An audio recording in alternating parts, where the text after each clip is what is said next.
Kansas, gateway to Oz. Under the rainbow, this is where it was.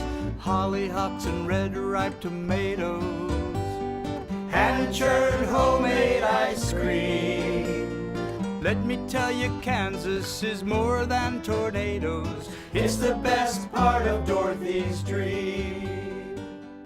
Today on Around Kansas, we start with a story about Gary and Margaret Kraisinger, researchers who focus their work on American cattle trails.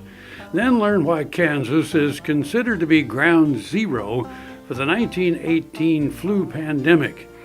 And enjoy a poem from Ron Wilson. We'll end with an update on a Mammoth Dig in Scott County. Stay with us.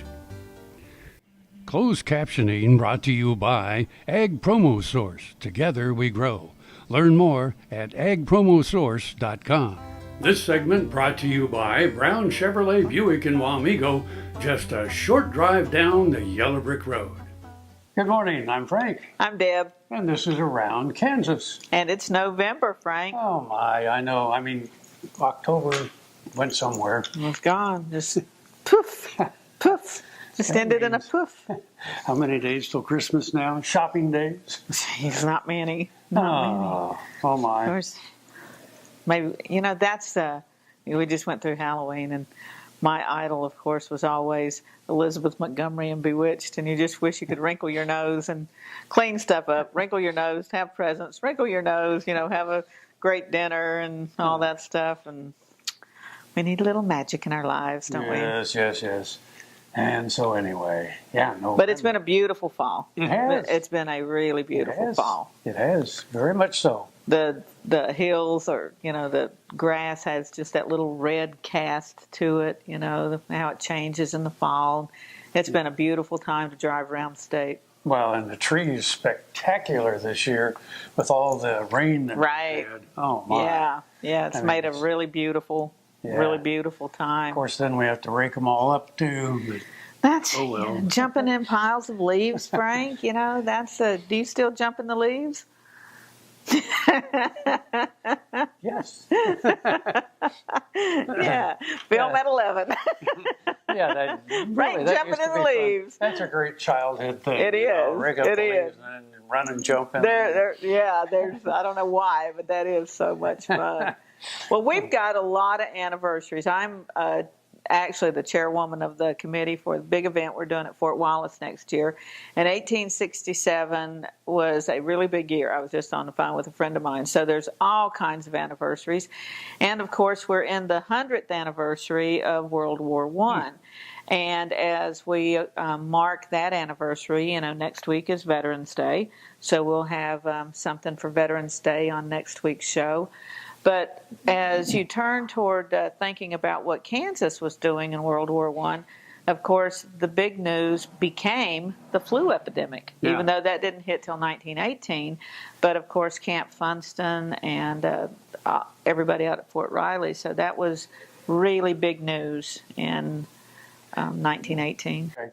Yeah, this is from a soldier to home. At Camp Funston, a soldier described the situation during the late fall in a letter. "We're here," he said, "held up because influenza, or some such a name, is in camp. It's some such a thing as pneumonia, and they seem to think it's pretty bad. It is at least bad enough to beat us out of our passes, for our commander promised us every one a very short pass home before the 15th of next month. But as there are so many cases of the disease in camp, I expect to make my home in Funston for some time. He says that we may all go home before we leave here for a short pass." A week later, the same soldier noted that lots of them go to the base hospital every day, and quite a number of them are checking in.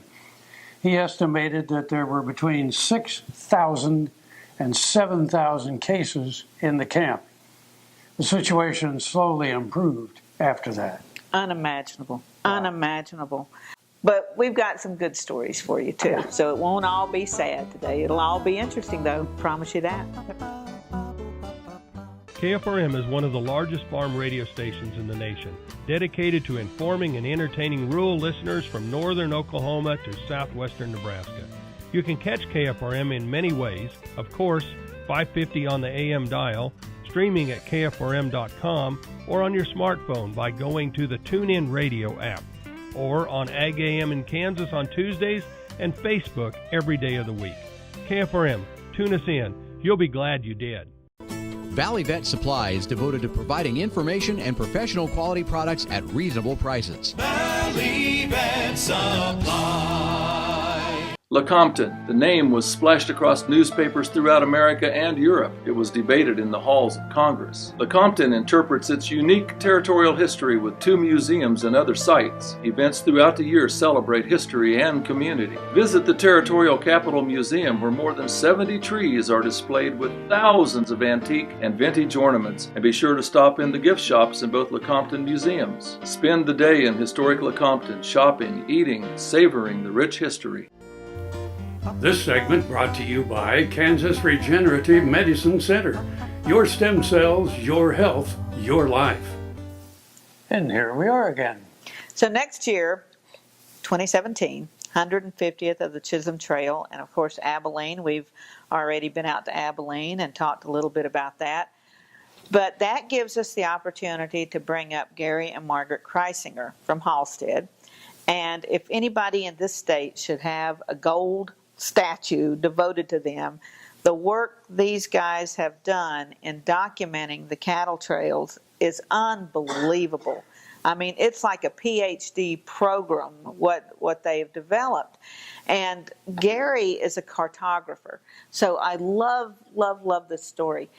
When he started looking for information on the cattle trails, they just couldn't find anything definitive. And so they start, like all researchers do, going through the newspapers and finding, okay, the cattle went a mile from town, so he puts that little dot on a map. And he steps back and looks at it, and he has a shotgun blast. And he's like, this doesn't make any sense. And then one night he's looking at it, and he's like, duh, the dates. And when he puts the dates in, they start lining up. And then they start moving west for various reasons that they'll talk about in their books. And they've got a second book out, working on more, and just phenomenal folks. If you get a chance to hear them speak, take it. There are a limited number of books, so you can go to their website and order one if you don't have it, and several historic sites have them around Kansas. Let's take a look at Gary and Margaret Kraisinger's work. Since 1967, Gary and Margaret Kraisinger have had one mission in their research: to tell readers exactly where the Western Cattle Trail was located and its role in the history of the American West. Through maps and in-depth research, they have documented the location of the largest cattle trail system to come out of Texas to deliver longhorns to the north from 1874 to 1897. Their first book, published in 2004, The Western, The Greatest Texas Cattle Trail, 1874 to 1886, presented the location and history of the trunk line, focusing with their maps on Indian Territory, Oklahoma, Kansas, and southwestern Nebraska. In their second volume, The Western Cattle Trail, 1874 to 1897, Its Rise, Collapse, and Revival, published in 2015, the entire trunk line is presented from Texas to Canada, showing its route before and after the Kansas quarantine of 1885, plus a discussion of the system's feeder routes, detours, and splinter routes. For this second book, the couple received, in 2016, the National Cowboy Hall of Fame's Wrangler Award for Best Nonfiction Book and the Six-Shooter Award from the Wild West History Association for Best Book for 2016. In the last several months, Gary and Margaret have shifted their research and writing focus to the Chisholm Trail.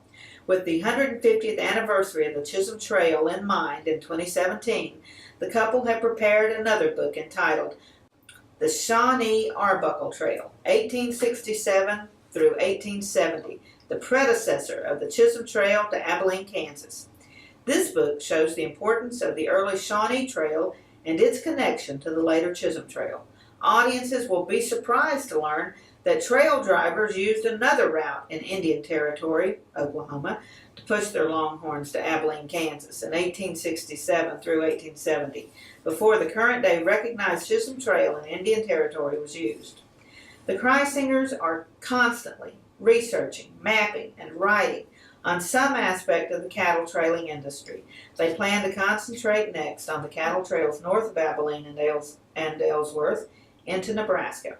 The couple is always glad to share their knowledge. Give Margaret a call if your group is interested in a program on any of the 4 south to north cattle trail systems.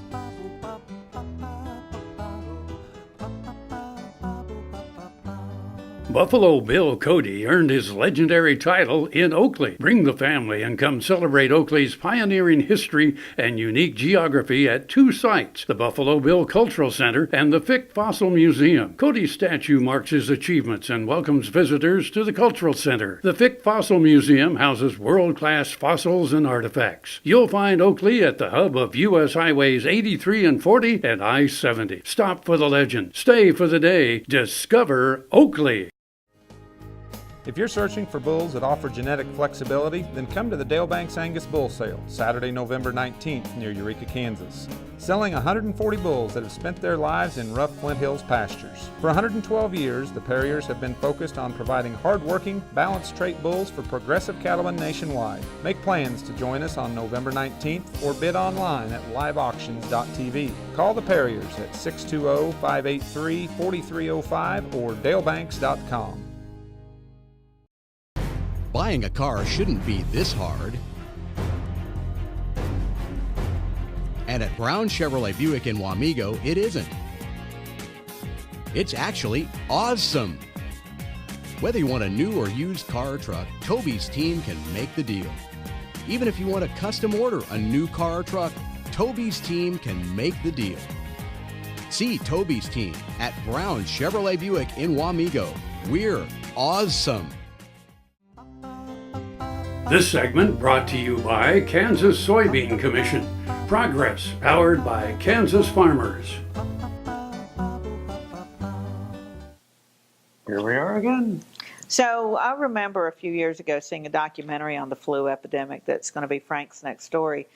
And they were concerned. There were graves that they were going to exhume, I think in Norway, and they were afraid the flu virus was still alive in those graves for whatever reason. You know, the science is beyond me.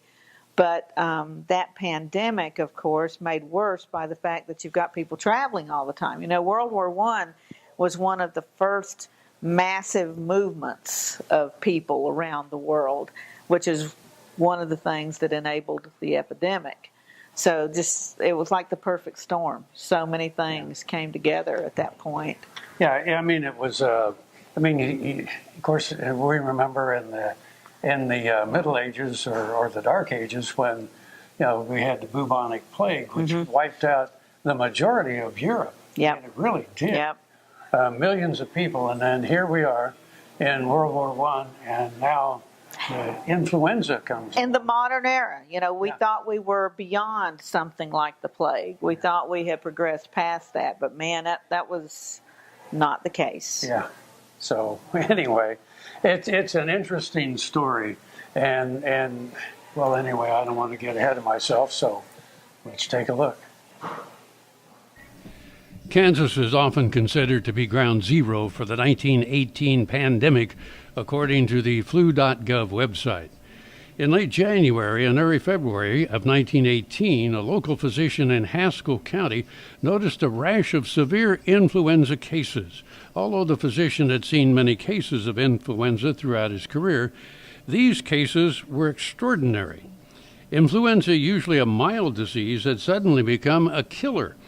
Over the course of the next 2 months, influenza ran rampant through Haskell County, cutting a swath among the county's residents.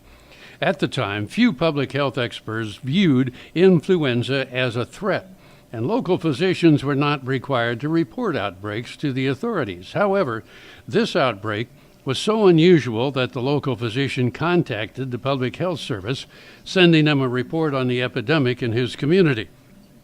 Back in Washington, officials viewed the outbreak as unusual enough to merit a mention in the service's weekly report on public health in the United States and abroad, but did not send anyone to investigate. By mid-March, the outbreak appeared to have run its course. A few medical journals published articles on the outbreak, but there was no real discussion of the outbreak. Kansas officials were not especially vigilant at monitoring influenza rates during the spring and summer. The country was at war, and farm boys from isolated communities, such as Haskell County, were on the move.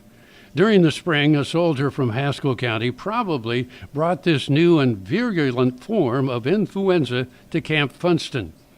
By mid-March, Camp Funston was in the throes of an epidemic. More than 1,100 soldiers stationed there were ill, 38 that spring, a highly unusual rate. When the disease reemerged in the fall of 1918, Kansas officials reported cases throughout the state. A later report indicated 1,325 cases the first week of October, probably an underestimate. By the end of the month, 26,800 cases of influenza had been reported and deaths mounted. In Topeka, as elsewhere, hospitals overflowed with influenza patients, and several emergency hospitals were opened. These included hospitals at the Garfield School and the Reed Hotel. 2 infirmaries linked to Washburn College were opened, and the gym became an observation hospital. The secretary of the Kansas State Board of Health took swift action in an attempt to contain the disease. Schools, churches, and theaters were closed, while homes with ill patients were quarantined. In stores, customers were to be provided with 100 square feet to limit close contact, and the number of passengers allowed on streetcars was limited for the same reason. The disease peaked in the state during the late fall. It remained prevalent throughout the state during the winter and spring of 1919.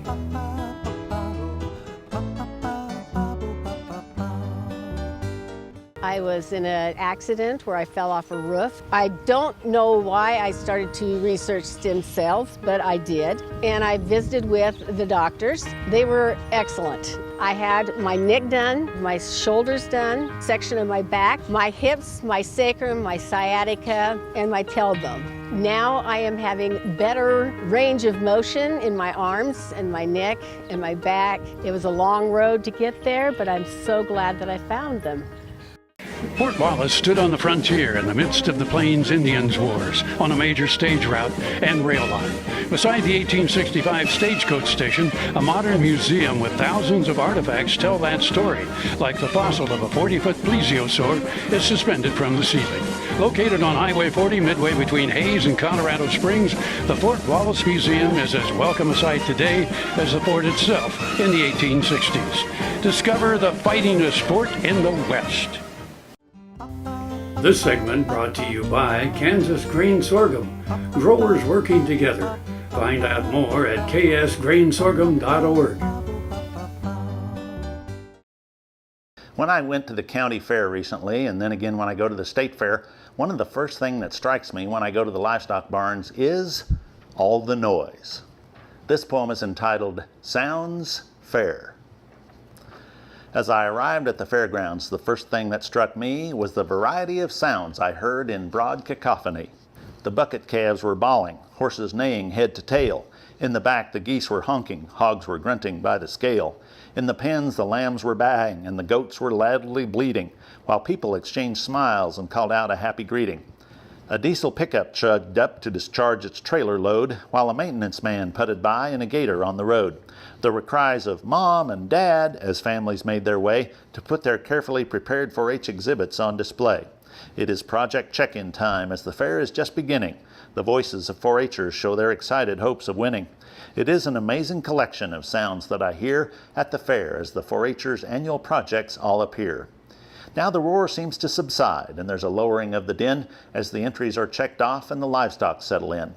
Our county agent has been hustling all around the grounds. Now he stops to take a breath as the flurry settles down. So what do you hear? I ask as he drops into a chair. Well, he replied, it sounds like a county fair. Happy trails.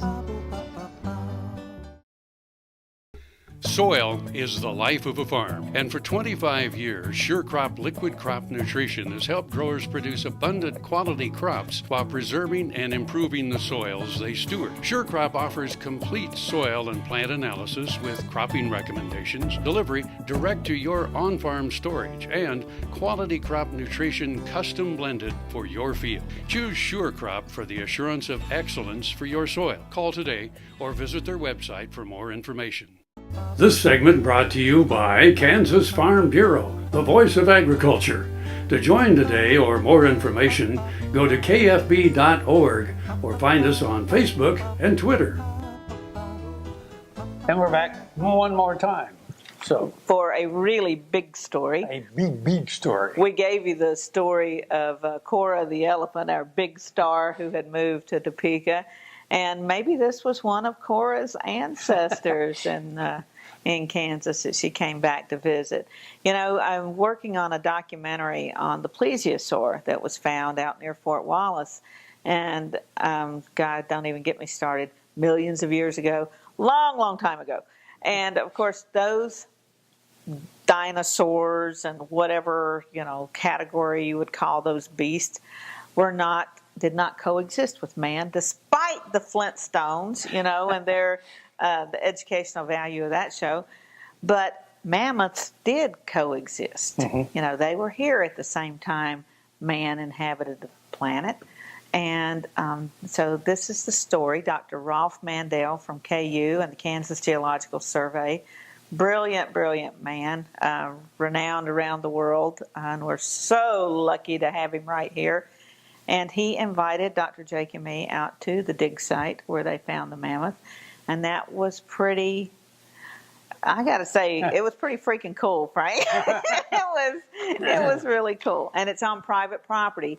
So the general public, you know, doesn't have access to this. And they're not digging all the time, just in the summer months. And whenever, you know, the wind's not 120 miles an hour and zero dark 30 or whatever. But it's pretty awesome. Huh. We've had some important fossils in Kansas. A woolly mammoth. A woolly mammoth. Isn't that just the coolest thing? Let's take a look. In July of 2011, a Scott County farmer was building terraces on a hillside in the Smoky Hill River Valley. As his machinery reconfigured the ground, he spied a couple of bones, a scapula, or part of a shoulder, and an ulna, one of the bones of the forearm, or foreleg, as it were. The bones belonged to a mammoth that called Kansas home 16,000 years ago. The Kansas State Historical Society sent out a crew to look over the site, and they were soon joined by Dr. Rolf Mandel, who is the Executive Director of Odyssey Geoarchaeology Program at KU. The Odyssey-supported team has worked on the Sherman Mammoth site for the past 5 years, with Dr. Jack Hoffman directing excavations, Cale Bruner as crew chief, and crew Barb Crable, Paige Englert, Kevin Finyak, Chris Horde, Lauren Johnson, Leela Joyce Seals, Stephen Keener, and Helen Sangster. Rolf said that one of the most interesting discoveries near the bones was a knapping pile, essentially the scraps that are evidence of making or sharpening tools. This discovery was tantalizing because it might lead one to speculate that this mammoth was killed by hunters, a theory bolstered by the fact that it was on a hilltop and not in a low-lying marshy area or riverbank or some more common site for discovering fossils and skeletons. There are no clear-cut marks on the bones that have been discovered, so while intriguing, there is not yet enough proof for this theory. While significant discoveries were made each subsequent summer at the site, the skull was not found until the summer of 2016, just as the crew were finishing up their last couple of days. The bones had not been deposited in a pile, but rather were distended, as if being washed slightly downhill. This would account for some of the bones showing more evidence of exposure and weathering. It is estimated that it took about 250 years for the animal to be buried. Even though human involvement remains unproven, it remains a tantalizing possibility as new artifacts are uncovered and studied. What an odyssey. Well, we're out of time again. And look at all the educational stuff we shared. Yes, I'm Frank. I'm Deb. And we'll see you somewhere Around Kansas. Welcome to Kansas. Closed captioning brought to you by Ag Promo Source. Together we grow. Learn more at agpromosource.com. Tomatoes, hand-churned homemade ice cream. Let me tell you, Kansas is more than tornadoes. We're the best part of Dorothy's dream.